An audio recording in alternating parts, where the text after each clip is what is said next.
Good morning, everyone. Clint McLaughlin here with Midwest Market Management. I've got Riley Sykart on with me here today. It is Tuesday, September 23rd. We're going to hop right into U.S. weather from a national yield perspective. Riley, the combines are in full swing.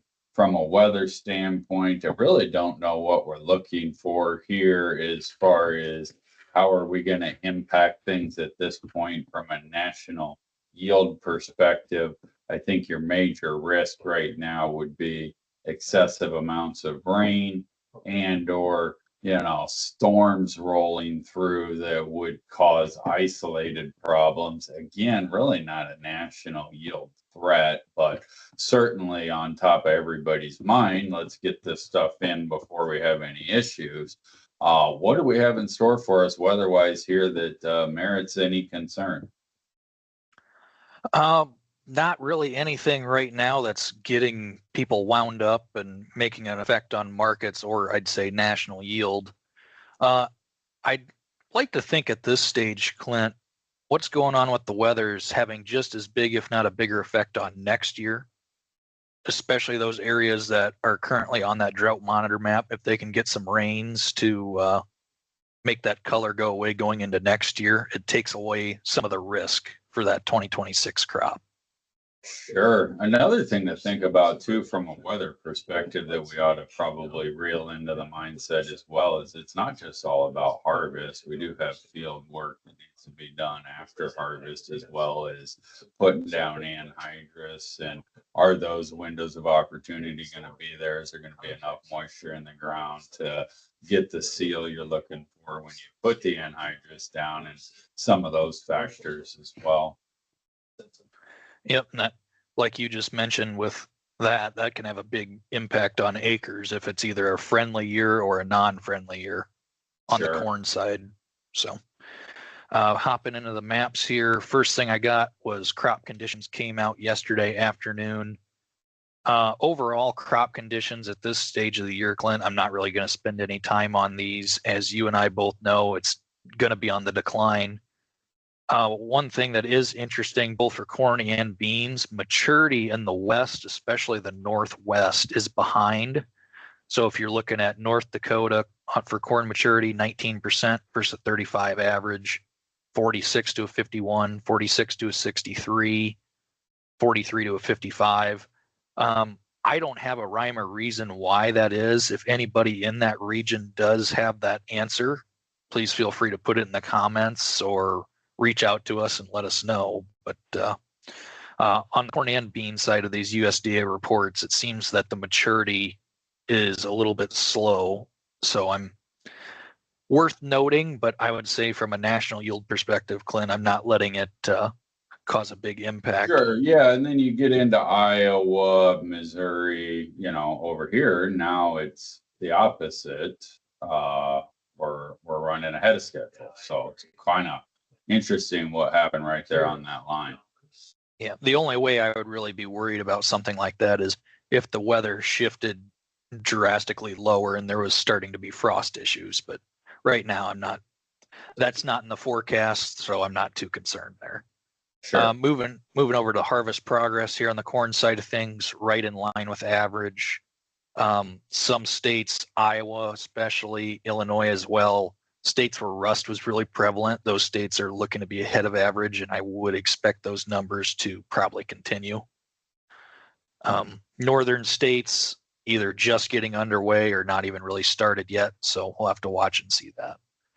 But moving over to the bean condition side, like I said, on corn, we're at the time of year that doesn't really matter anymore. I might just drop those out of this weather report that we do next week. But dropping leaves, similar to corn maturity, to the west and to the north, a lot of behind average. Once again, if you have any answers to that, please feel free to reach out to us or put it in the comments. So looking at harvest progress on beans, same thing as corn, right in line with average.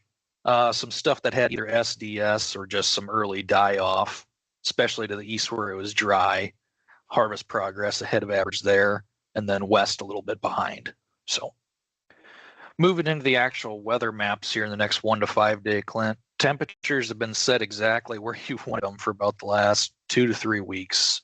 Some heat in there that some guys didn't like, but it didn't hurt the crops. And from a national yield perspective, weather is not making much of an impact right now. Warm temps that are going to get crops to dry down, or any rains that are received are going to be able to dry the soil is going to be able to dry out quicker and get combines to continue to roll. So temperatures looking ideal. Last 2 weeks here on the rainfall side of things, Kansas, Missouri, some areas of the western belt, and then southern Iowa and Wisconsin, very scattered stuff except for that big cell in the south. So these rains were fairly recent over the last week or so. It was very on off depending on location. Locally here in Iowa, we actually had some storms come through last night, and over the last 5 days there were chances every day, and some were hit, some were miss. So I'm not seeing anything right now that's going to cause a big impact other than keeping combines out of the field for a few days in September. In September. So, significantly different than keeping them out of the fields in November. So. Yes. So moving into the 1 to 5 day here, eastern belt and some areas in the south looking to get some more rain. Nothing huge and making a big impact. These people in the eastern belt, that a lot of combines are rolling, but I think any rain they can get right now to help out the soil, they're not going to complain about sitting for a few days. So Clint, you got anything to add there other than just some minor chances and just keep rolling on?